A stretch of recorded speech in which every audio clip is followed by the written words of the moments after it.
Hello welcome back, this is Raj Kamal. Hello guys, आज का topic है जो स्पेशली आप लोग देख रहे हो रिगार्डिंग यूपीपीसीएल है। यूपीपीसीएल के नोटिफिकेशन आप लोगों के सामने आ चुके हैं। आई होप बहुत के पास सर्कुलेट हो चुका होगा, चाहे अदर मीडिया से भी।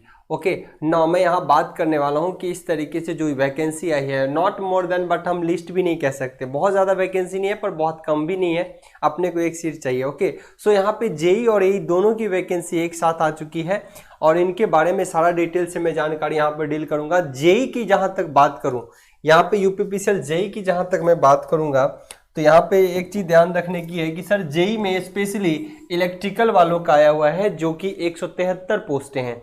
ओके अगर इसमें बोला जाए तो क्या जनरल की है, कैटेगराइज में कर दूंगा पोस्ट वाइज, यानी आप कह सकते हो कि कैटेगरी वाइज इस पोस्ट को भी डिवाइड कर दिया गया, नंबर ऑफ पोस्ट को। ओके नाउ दूसरी अगर यहाँ बात की जाए सर, दूसरी यहाँ बात की जाए तो एई के अंदर भी पोस्टें साथ में आई है।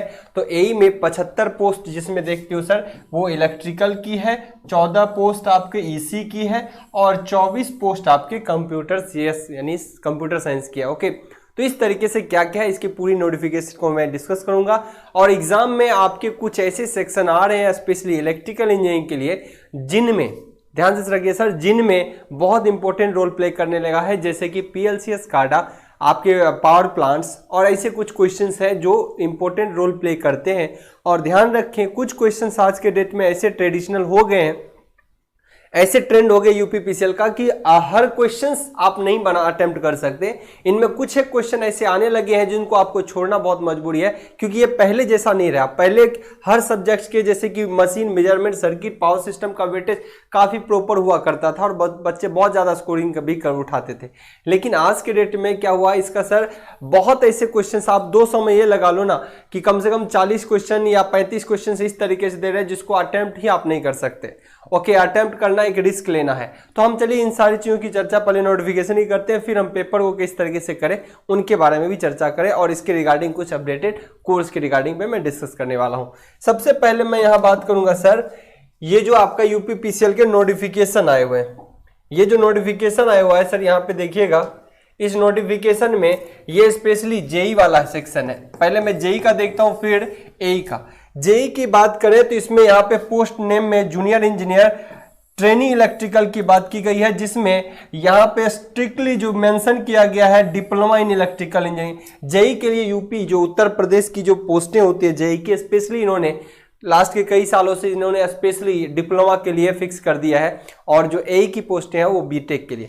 ओके अब यहां बात करूं अनरिजर्व कैटेगरी में टोटल आपको 71 है, ईडब्ल्यूएस में 17 है सर, ओबीसी के अंदर 48 है, एससी के अंदर 36 है, एसटी के अंदर 36 है। अगर टोटल मिला दिया जाए तो 173 पोस्टें हैं।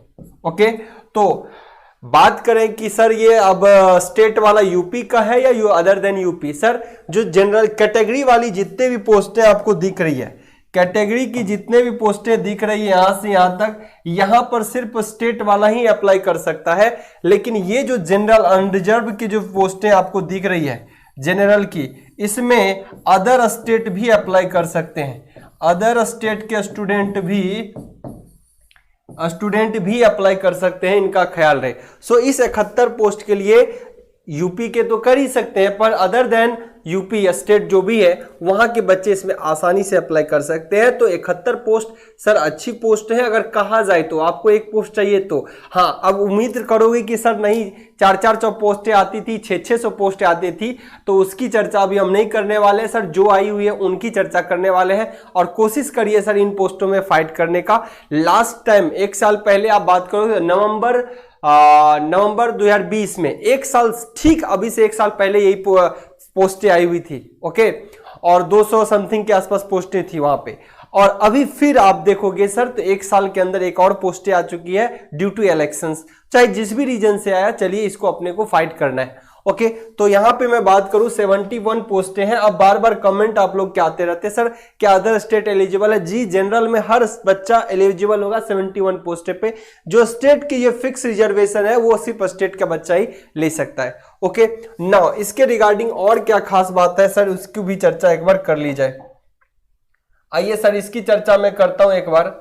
यहाँ पे इसकी पे स्केल वगैरह की तो चर्चा ही क्या करना, यहाँ जॉब इंपॉर्टेंट है सर, पे स्केल की तो बात की बात है, लेकिन वही है पे स्केल भी काफी अच्छा है सर, लगभग 45,000 के आसपास है। और कैंडिडेट की जो एलिजिबल क्वालिफिकेशन है, यहाँ एसेंशियल क्वालिफिकेशन जो है वो आपको हर साल के तरह डिप्लोमा में सर जेई के अंदर ओनली डिप्लोमा मांगता ही मांगता है। ओके, तो इनका ख्याल रहे। यहाँ पे बात की जाए अगर इसकी बात मैं करूं, वेट अ सेकेंड, इसकी मैं बात करूं सर यहाँ पे, तो यहाँ देखिए electrical engineer conducted by the all India council, यानी आपको यहाँ पे डिप्लोमा एकदम फिक्स है सर। क्या करना है सर, यहाँ पे एकदम डिप्लोमा फिक्स है, इनका ख्याल रहे सर। जेई पोस्ट के लिए आपको आंख बंद करके सर डिप्लोमा होना चाहिए। अब बहुत बच्चा कहेगा सर क्या परसुइंग होना चाहिए, कंप्लीटेड, ध्यान रखना आपका कंप्लीट होना चाहिए।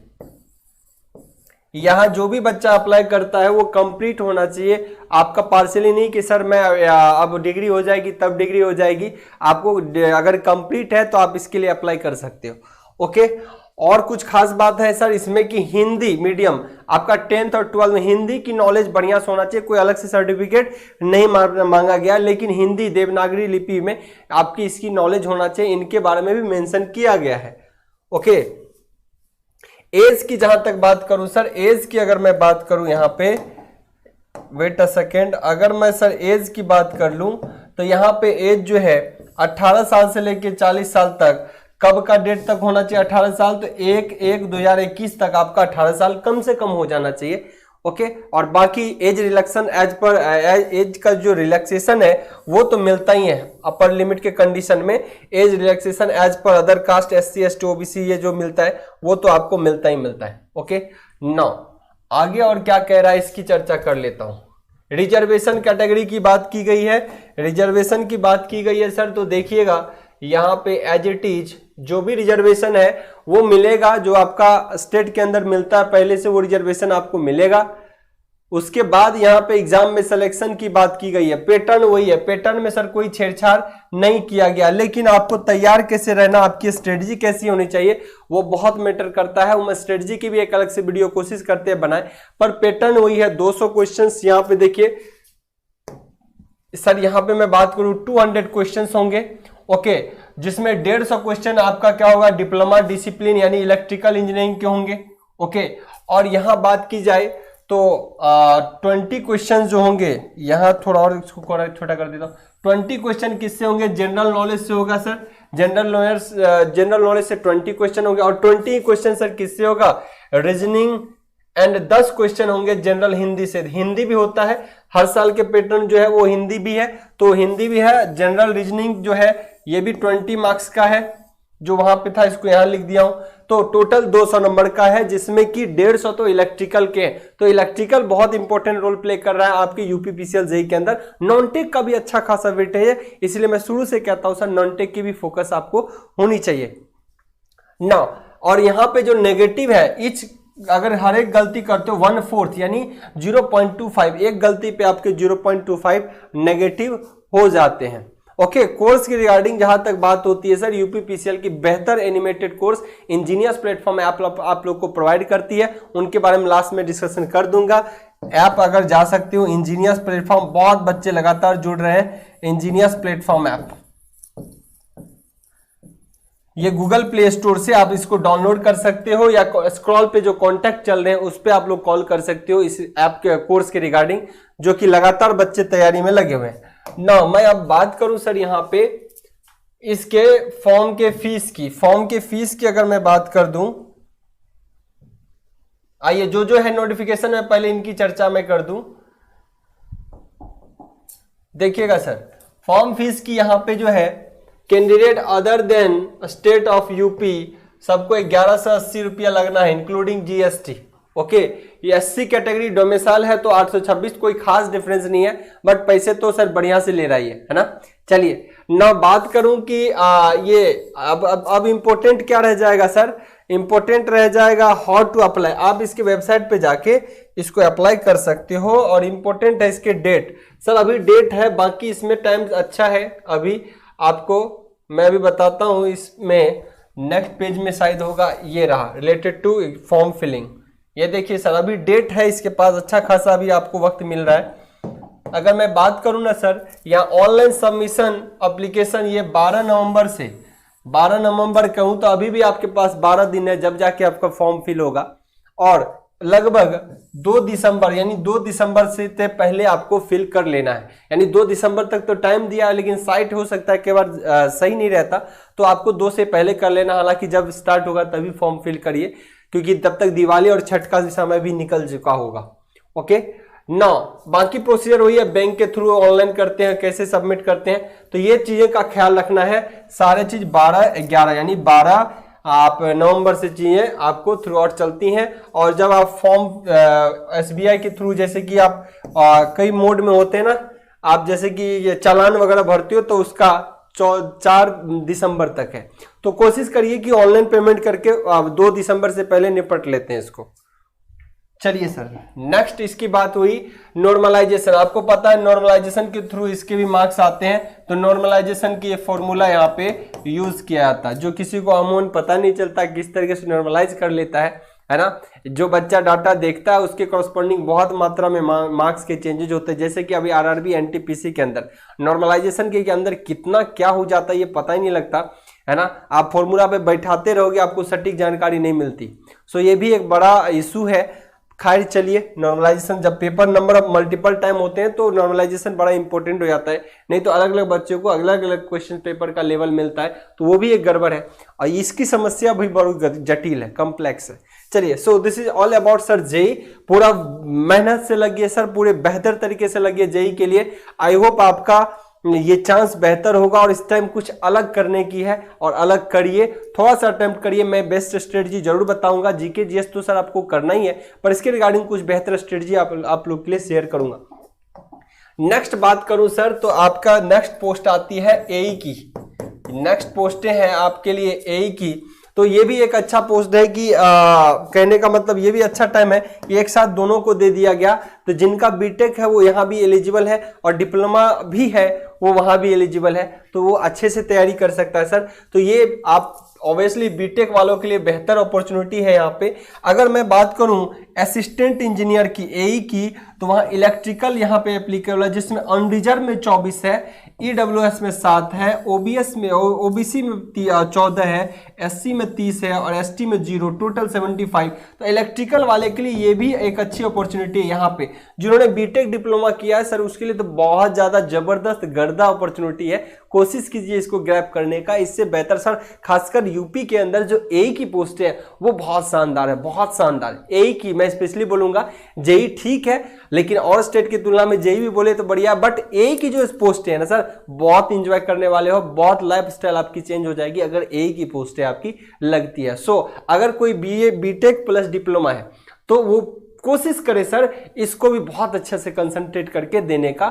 और इसका जो एग्जाम का पैटर्न होता है वो उनसे अलग होता है। यहाँ पे गेट पैटर्न रहेगा, सब्जेक्ट ऑलमोस्ट दोनों में उतने ही होते हैं, ठीक है ना, सब्जेक्ट ऑलमोस्ट दोनों में उतने ही होते हैं, पर इसका स्टैंडर्ड थोड़ा हाई होगा। और यहाँ पे सर एक चीज अपॉर्चुनिटी है कि गेट स्टैंडर्ड के पेपर होंगे, पर पेपर इतने भी ज्यादा टफ नहीं होते। अगर आप देखोगे आपके बेसिक अच्छे हैं तो क्वेश्चन आसानी से बनते हैं। सो इलेक्ट्रिकल के पास 75 पोस्ट है। Now assistant engineer, again electrical and telecommunication के लिए जो है, इलेक्ट्रिकल एंड टेलीकम्युनिकेशन वाले बच्चे के लिए जो दिया गया यहाँ पे, आइए सर, वो है टोटल 8 पोस्ट अनरिजर्व में, EWS के अंदर 1 है, OBC के अंदर, SC के अंदर 3, तो टोटल 14 है। हालांकि EC का कहीं पोस्टें बहुत कम रेयर देखने को मिलता है, तो यहाँ पे आप लोग के पास एक अच्छी अपॉर्चुनिटी है जो इलेक्ट्रॉनिक्स वाले बच्चे हैं। लास्ट टाइम तो एक ही सीट मिला हुआ था, आई होप जनरल वाले का, है ना, लास्ट टाइम जो पिछले बार निकला था इलेक्ट्रॉनिक्स वाले का। चलिए, और नेक्स्ट मैं बात करूं सर, तो assistant engineer CS computer science वाले बच्चे के लिए टोटल अनरिजर्व में 12 है, EWS के अंदर 2, OBC के अंदर 2, ये 4, तो टोटल 24 यहाँ पे बनते हैं।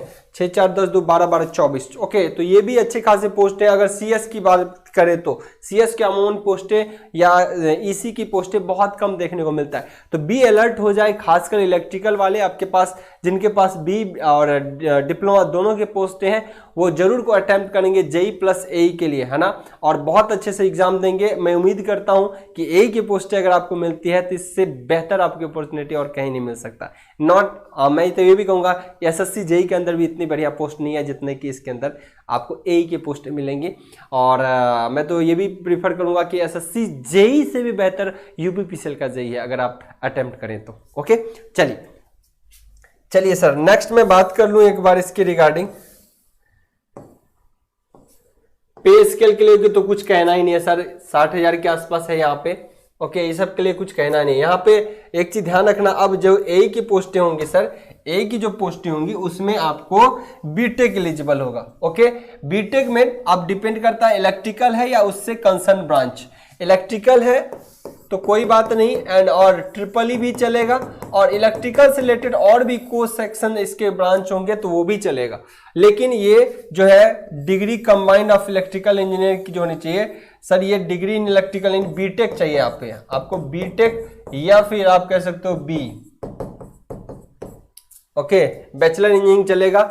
और इससे रिलेटेड अगर इलेक्ट्रिकल है तो इलेक्ट्रिकल से related electrical power system instrumentation वगैरह भी चलेगा इसके अंदर। ओके, इलेक्ट्रिकल उससे युग में अटैच्ड होनी चाहिए चीजें, इलेक्ट्रॉनिक्स के लिए है और ये आपका सीएस के लिए है ना। मैं यहां बात करूंगा सर, अब तो ऐसा कोई भी चीज नहीं रहा है जो आप लोग को पता नहीं होगा। एज की चीज बात वही करूं तो 21 साल आपका यहाँ पे एज का टाइम मांगता है, एज से 40 साल तक। लेकिन ये 21 साल जो है ये आपका 40 साल या 21 साल जो मिनिमम और अपर बाउंड्री है वो 1/1/2021 तक होनी चाहिए। ओके, रिलैक्सेशन एज के अंदर ऑलरेडी जो दिया हुआ है गवर्नमेंट की तरफ से वो मिलता रहता है आपको। एंड और भी मैं बात करूं यहाँ पे, मैं यहाँ और कुछ चीजों का अगर बात करूं, एग्जाम सेंटर सर, एक चीज हर साल की भांति इस साल भी, हर साल की भांति इस साल भी जो कहते हैं ना, तो ध्यान रखना यहाँ पे जो है सर आपको हर एक सेंटर आपको उत्तर प्रदेश में ही मिलेगा, है ना। आप किसी अदर स्टेट में उधर दिल्ली से उधर तो नियर बाय दिल्ली पहुंच के नोएडा अपने सेंटर को चूज कर सकते हो, सेलेक्ट कर सकते हो। और इधर बिहार बॉर्डर से जाते हो तो आप नियर बाय गोरखपुर इस टाइप के इधर के एरिया को चूज कर सकते हो, लखनऊ कानपुर इधर भी आप देख सकते हो, इलाहाबाद वगैरह। तो ये भी एक आपके पास अपॉर्चुनिटी होता है ना। उधर वेस्ट बंगाल से आते हो तो आप देख सकते हो Deendayal Upadhyay near by station पड़ता होगा आप लोगों का, तो यहाँ पे एक अपॉर्चुनिटी नो। यहाँ भी एग्जाम के पैटर्न की, एग्जामिनेशन सेंटर और सिलेक्शन प्रोसेस की अगर बात की जाए सर, सिलेक्शन प्रोसेस की अगर बात की जाए तो ये तो आपके एग्जाम सेंटर है इलाहाबाद, ये सब वाराणसी वगैरह ये सारे है। ओके, यहाँ भी वही मामला है। देखिए sir 75% question from bachelor of engineering, जो टेक्निकल कोर्सेस है उससे 75% आएगा, 75%। उसके बाद 10% जनरल नॉलेज से, 10% आएगा आपको सर रीजनिंग से, और 5% आएगा हिंदी से। ये चीजें रहते हैं मिक्स, जो पैटर्न उसका था। ये देखिए 10% मतलब अगर 200 का है तो 20 क्वेश्चन, 10% आप किसका सर, रीजनिंग एप्टीट्यूड का, एंड 5% जनरल हिंदी का। ओके, सो इनका भी ख्याल रखना यहाँ भी। चलिए, नेगेटिव 0.25 है ना, नेगेटिव आपका 0.25 मतलब 4 क्वेश्चन गलत करते हो तो 1 मार्क्स आपका डिडक्ट होगा। तो यह मतलब यहाँ पे चांस लेने की क्षमता है। अगर आप कई चीज में हाँ ना में हो तो यहाँ अटेम्प्ट करने की कोशिश कीजिए। 1/3 ज्यादा रिस्की होता है as compare to 0.25। Okay, now same वही सर यहाँ पे देखिए, अब इसको बड़ा ना करूं मैं, छोटा में ही रहने दो। 1180 लगेगा अदर देन यूपी। ओके, हाँ, अब ये एक चीज और था सर, ये यहाँ पे अप्लाई कौन करेगा सर, यहाँ पे अप्लाई कौन करेगा सर, जो जनरल कैटेगरी में है अदर स्टेट के बंदे अप्लाई कर सकते हैं। जो जनरल कैटेगरी में है अदर स्टेट के बंदे जो है यहाँ भी अप्लाई कर सकते हैं, अदर स्टेट के बच्चे। पर वहां पे जनरल कैटेगरी में यहाँ पे इलेक्ट्रिकल 24 सीट के लिए फाइट कर सकते हो अदर स्टेट का, इलेक्ट्रॉनिक्स में अदर स्टेट के बच्चे भी 8 सीट पे फाइट कर सकते हैं, और कंप्यूटर साइंस के बच्चे 12 सीट पे। और जो यूपी के बच्चे होंगे वो कैटेगरी वाइज जनरल में तो करेगा ही और कैटेगरी में भी करेगा। ओके, तो आई होप ये सारी चीजें आपको पता चल गया होगा। और आई होप फॉर्म के डेट एप्लीकेशन की जो बात चल रही है तो उनकी भी बता देता हूं मैं। ये देखिए सेम डेट इधर भी दे रखा है, मतलब इसको भी अगर फॉर्म फिल करना है सर आपको तो 12 नवंबर से लेके 2 दिसंबर तक है, सिमिलरली डेट है। और चालान वगैरह करते हो तो लास्ट डेट आपका 2 दिन बढ़ जाता है। हर जगह हर फॉर्म में भी अगर चालान फॉर्म भरना होता है तो उसके लिए 1-2 दिन एक्स्ट्रा आपको मिलता है। सिमिलरली यहाँ 4 दिसंबर तक मिला है। तो आज आपका अक्टूबर ही चल रहा है, अभी 9 नवंबर में 10 दिन है। बढ़िया से पूरे रेडी होइए सर, तैयार करिए और कोर्स कंटेंट के लिए इंजीनियर्स प्लेटफॉर्म ऐप को चुनिए और वहां पे हर बच्चे आपको मिलेंगे और वहां पे जाके बेहतर तैयारी आप लोग कर सकते हैं। नौ कुछ प्लानिंग में बताऊंगा। यहाँ भी नॉर्मलाइजेशन मेथड होता है। अब यहाँ पे है सर, अगर जेईई की मैं बात कर लूं, जेईई की बात करूं तो ऑलमोस्ट परसेंटेज जो है टेक्निकल का और नॉन टेक्निकल जो बट रहे हैं आपके, वो कौन कौन से सेक्शन में है सर? जीके जीएस में है। नेक्स्ट एक बन रहा है आपका रीजनिंग, नेक्स्ट आपका बन रहा है सर हिंदी। ओके, अब मैं यहां कुछ चीजें और बात कर लूं सर। टेक्निकल ऑलमोस्ट 150 मार्क्स का है, तो बहुत अच्छा वेटेज रखता है टेक्निकल। और इसमें सारे सब्जेक्ट, इलेक्ट्रिकल इंजीनियरिंग के लगभग सारे सब्जेक्ट एसएससी जेई से बढ़ के यानी ज्यादा सब्जेक्ट आपको पूछे जाते हैं। तो यहाँ पे सारे सब्जेक्ट ऑलमोस्ट पूछे जाते हैं, तो इनका भी अच्छे खासा तैयारी सर आपको रखना पड़ेगा। 75% वेटेज रखता है ये। ओके, और 9 जीके जीएस लगभग 20 मार्क्स के पूछे जाते हैं। रीजनिंग आपसे 20 मार्क्स के पूछे जाते हैं। हिंदी भी आपको 10 मार्क्स का पूछा जाता है। ओके, सो 10% इसका वेटेज है, 10 इसका, 10। लेकिन ये भी बहुत इंपॉर्टेंट रोल प्ले कर सकता है सर, करता ही है, कर सकता नहीं, करता ही है। तो ध्यान रखें, रीजनिंग को इंजीनियर्स प्लेटफॉर्म के ऐप पर जो आपको यूट्यूब पर मिलेगा, ऐप पर मिल जाएगा। यूट्यूब चैनल पे जाइए, प्लेलिस्ट में इस रीजनिंग को कंप्लीट कवर कीजिए। कम टाइम में बहुत बेहतर कंटेंट दिया गया है और कन्हैया सर के द्वारा भी प्रैक्टिस सेट है, तो उसको भी बढ़िया से लगाइए। जीके जीएस सर आप कहीं भी ज्वाइन कर सकते हैं इसके लिए, जीके जीएस को, और इसको भी करना बहुत जरूरी है। इसको प्रैक्टिस, इसके क्वेश्चंस लगाना बहुत इंपॉर्टेंट है। थ्योरी को फटाफट खत्म करिए, थ्योरी में बहुत ज्यादा दिमाग नहीं लगाना है अगर एग्जाम नजदीक है तो, और उसके क्वेश्चंस में प्रैक्टिस करिए। प्रैक्टिस के लिए सर आप किसी भी प्रीवियस ईयर्स के 10 साल के आप चाहे SSC JE, CGL, CHSL, railway, सबके 10 साल के प्रीवियस ईयर्स के पेपर को प्रैक्टिस करिए जीके जीएस के लिए। ये अच्छा रोल आपको हेल्प कर देगा। और करंट अफेयर्स तो देखना ही है। हिंदी के लिए आपको इंजीनियर्स प्लेटफॉर्म ऐप पर भी हिंदी के कोर्स कंटेंट मिल जाएगा। यानी अगर आप ऐप कंप्लीट कोर्स की बात करते हो सर, जब आप कोर्स की बात करते हो तो इंजीनियर्स प्लेटफॉर्म ऐप आप लोग को, इंजीनियर्स प्लेटफॉर्म प्ले स्टोर से आप जा सकते हो। प्लेटफॉर्म ऐप आप गूगल प्ले स्टोर से डाउनलोड कीजिए और जेईई के कंप्लीट कोर्स आपको वहां पे मिलता है। स्टोर में जाना है, इस ऐप को डाउनलोड करने के बाद सर आप वहां पे जाओगे स्टोर में, यहां से चले जाओगे सर आप स्टोर में, यहां से आपको जाना स्टोर में, और स्टोर से आप कहां चले जाओगे सर? स्टोर से आप कहां चले जाओगे? यहां से स्टोर में जाओगे तो आपको मिलेगा एसएससी जेई, एक इलेक्ट्रिकल के कोर्स है और बंदे को दूसरा कोर्स मिल सकता है इलेक्ट्रॉनिक्स का भी, एसएससी बोल रहा हूँ, UPPCL JE, UPPCL JE electrical and EC का भी मिल जाएगा, कोई बंदा इलेक्ट्रॉनिक्स का करना चाहे तो। ओके, नाउ सर बहुत ज्यादा वेटेज है। अब इनमें सर बहुत इंपॉर्टेंट है कि आप क्या पीएलसीएस कार्डा सर, तो हमने यहाँ पे बहुत अब जगह आपको पीएलसीएस कार्डा नहीं मिलता, तो हमने पीएलसीएस कार्डा के लिए भी ऐप के अंदर ऑप्शन रखा है, आपको ये भी मिलेगा। और पावर प्लांट के भी आपको क्वेश्चन दिखेंगे, पावर प्लांट के, पावर सिस्टम के अंदर भी ऐड किया गया इसको। सो सर बहुत अच्छा वेटेज अगर है इस टेक्निकल सेक्शन में तो इसको बहुत अच्छे से करना है। ध्यान रखिए सर 200 मार्क्स में यूपीपीसीएल का इधर हाल की जो ट्रेंड्स आपको मिले हैं उनमें आपको ऐसा देखने को मिलता है कि 30 से 35 क्वेश्चन ऐसे दिखेंगे जो आपसे नहीं बनने वाला होगा, तो उसके पीछे बहुत ज्यादा वक्त खराब करने की जरूरत बिल्कुल भी नहीं है। आप अपने टाइम के अकॉर्डिंग उन क्वेश्चन पर फोकस करिए जो आपसे बहुत अच्छे से बन रहा है। टेक्निकल में आपका इलेक्ट्रिकल के साथ साथ इलेक्ट्रॉनिक्स को भी अच्छे खासे वेटेज दिया गया है इधर हाल के 1-2 सालों में, तो आपको इलेक्ट्रॉनिक्स को भी फोकस करना है, लाइक डिजिटल, एनालॉग, आपका कंट्रोल सिस्टम, पावर इलेक्ट्रॉनिक्स, इन पे भी अच्छे से आपको फोकस करना है।